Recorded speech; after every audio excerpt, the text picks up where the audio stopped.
Gaur Ramuntxo Trinkete Klubera hurbildu gara, beraien egoitzara, zuzen ere Samartzialei begira, Samartzial txapelketare ospatu dutelako aurten, 28.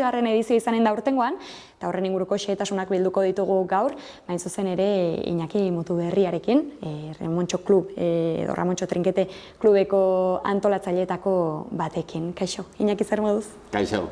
Oso ondo. Bai, aipatu dugu, prest duzuela, 28. edizioa, Ramuntxo Samartzial saria, erranen dugu, Ramuntxo Trinkete Klubak antolatzen duena. Dagoeneko hasi dugu, ibilbidea, 28. edizioak, zer moduz doa?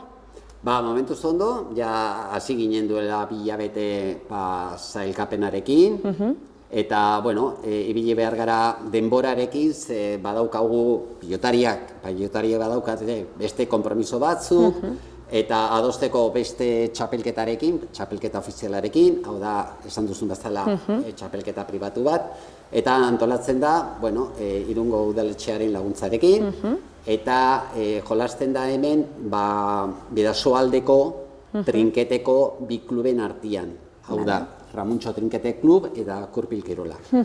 Orduan, hasi ginen ja duela 2 hilabete, ze badire beste txapelketa bat oso importantia dela, Grauni, jolasten da Euskal Herriko herrialde guztien artean, gehi iparraldekoa eta La Rioja. Horregatik eta Grauni dela iniziala, Gipuzkoa, Rioja, Navarra, Bizkaia eta iparralde. Eta bestia da Euskal Herriko txapelketa, orain dela Graunia bukatu zen duela 2 aste, eta orain adibidea ospatzen bestia.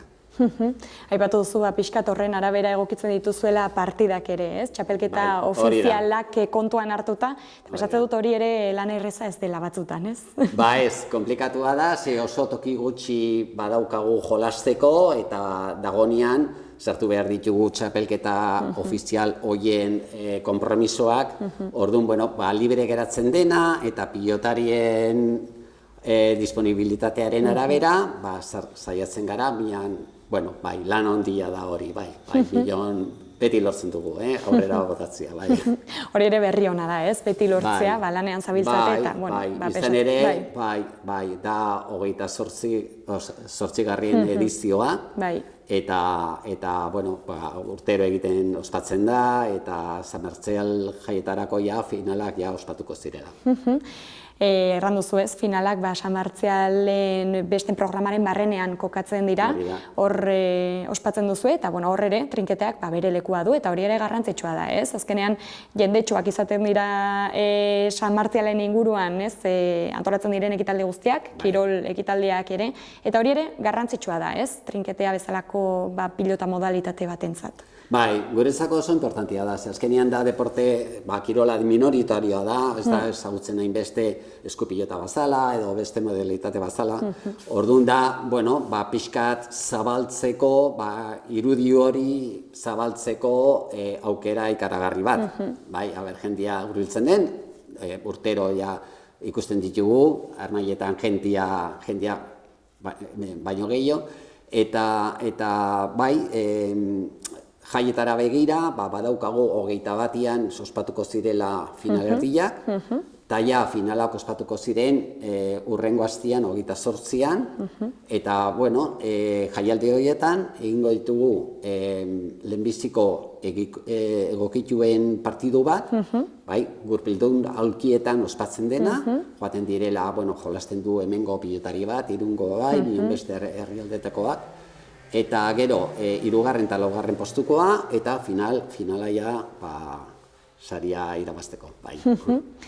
Aipatu duzu, pilotari batzuk kanporaketak jokatzen dituztela, 2 hilabete lanago hasten direla, bertze batzuk zuzenean sailkatzen direla, ez? Azken fasera, Gipuzkoako txapeldunak direnak? Hori da, ez, Gipuzkoako txapelketa jolasten direnak, lehenengo 8ak automatikoki zuzenean azken faserako sailkatuta daudela.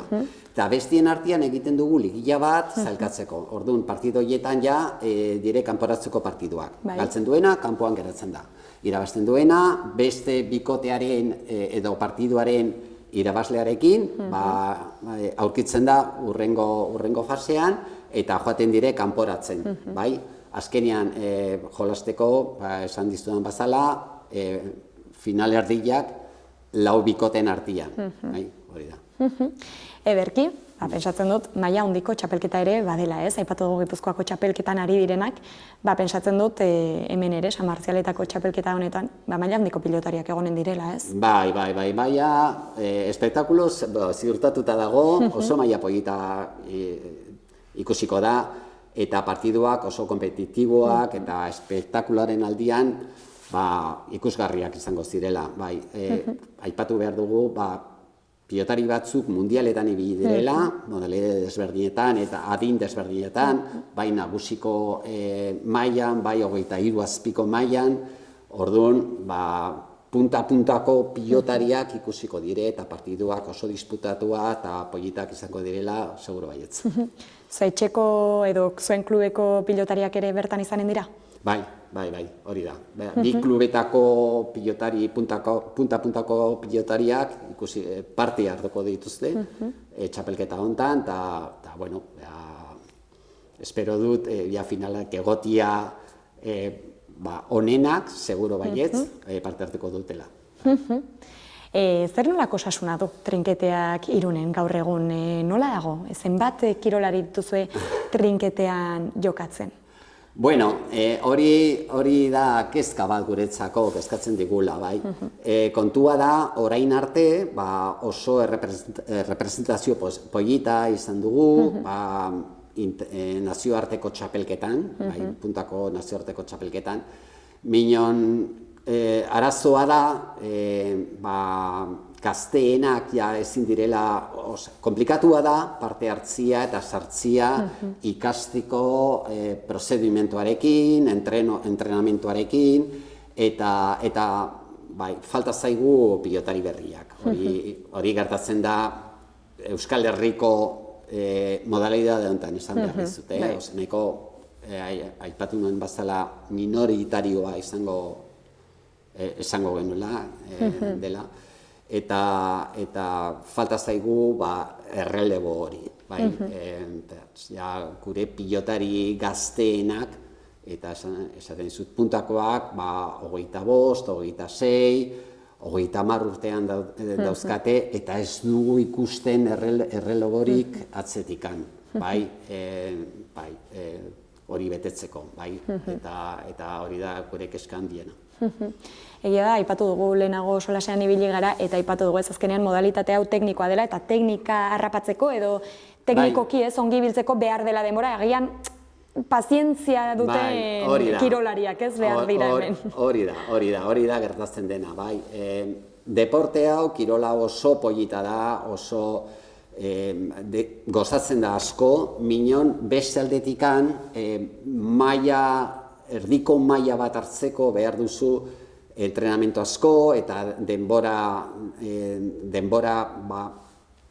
dedikazio eta teknika hori barneratzeko.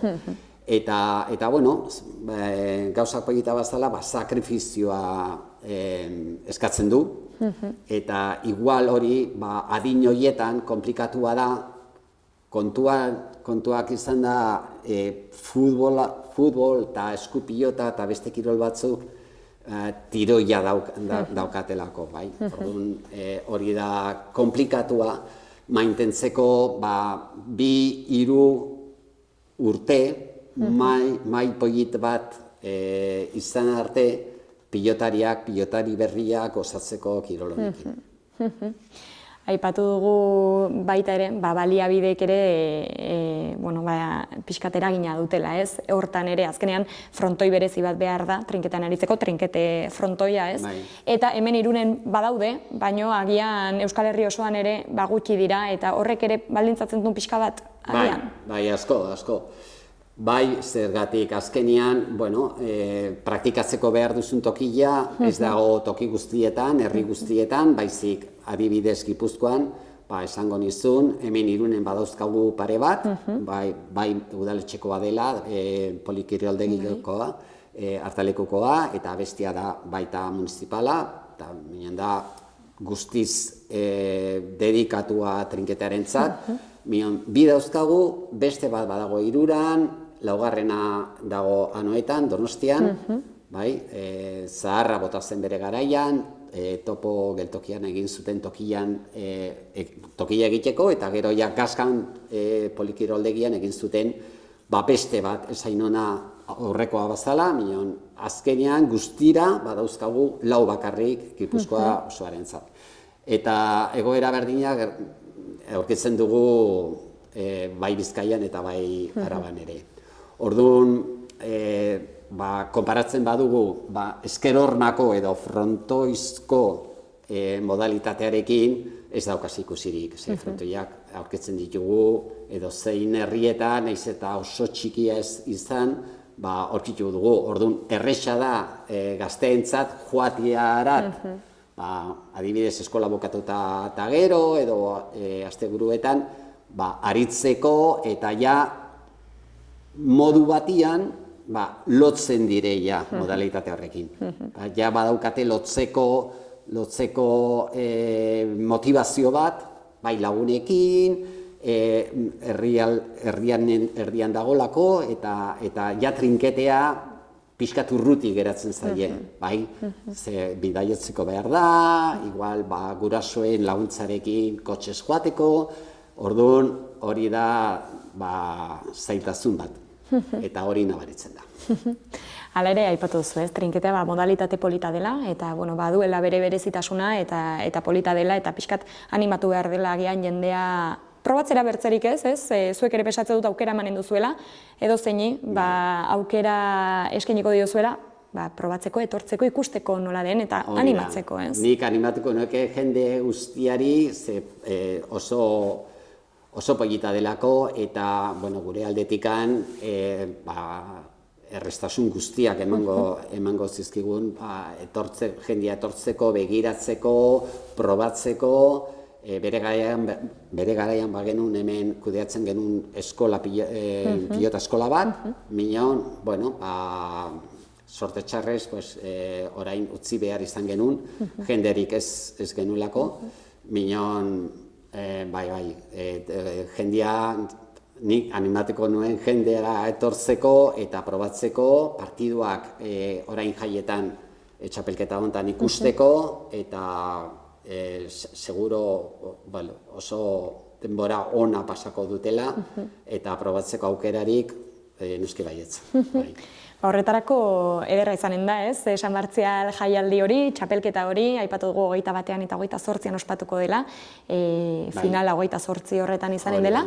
Aipatu duzu hasieran ere, kirol egokituko edo pilota egokituko ez, erakustaldi bat ere izanen dela egun horretan. Hori ere, uste dut azken urteetan lotu duzuela horrelako erakustaldi bat ere, baina hori ere garrantzitsua da, ez? Agian bertze kirol batzuetan ez da horrelako eskaintzarik. Bai, bakarrik komentatzeko, finaleko egunean, 28an ospatuko dela egokituen exhibizio hori, eta daramatzagu ez dakit urte nahiko antolatzen eta lotzen partiduekin, eta ikaragarria da ikusteko, badaukate zailtasun horietan, nola lortzen dute espektakulo bat baita ere eman. Jaialdi polita izanen da noski, animatuko dugu jendea, pixkat ikustera batez ere, referente horiek sortzera, eta pixka bat gazteak, aurrak eta helduak ere zergatik ez ikustera. Edo zein adina da ona, honekin hasteko, ze azkenean fisikoki ez da hain exigentia, eta praktikatu aldugu, ni naiz adibide bat, minon badago beste batzuk orain nagusiakoak, eta ez dago adinarik mugatzeko, esateko adibidez eskerormako beste modalidade batzuetan, utzi behar dutelako, fisikoki, pixkat momentu batean izan da, ia kaltegarria, oso exigentia delako, eta normalian, eta hori gertatzen zaigu, eskerormako jendia adin batekin, etortzen zaigula, praktikatzeko gurekin, eta ja hori da betirako. Bai, korputzak aguantatzen jasatzen baldin badu, praktikatu alda arozerik gabe edozein adinarekin. Ederki, eta bukatzeko, ze aurre ikusten duzu final horretan? Zer uste duzu gerta litekeela, edo zer gustatuko litzaizuke ikustea horren? Bueno, ondo geratzeko nik esango nuen, klube batekoa eta bestekoa finalan errepresentazioa edukitzia, eta hortikan aurrera gertatzen dena, onena irabaztia, esaten den bazala, eta espektakulo polita ematia. Ederki, Iñaki, mila esker gurekin izateagatik, zorte hon, eta segi dezazuela horrelako txapelketa antolatzen urte luzez. Mila esker. Eskerrik asko, zuei.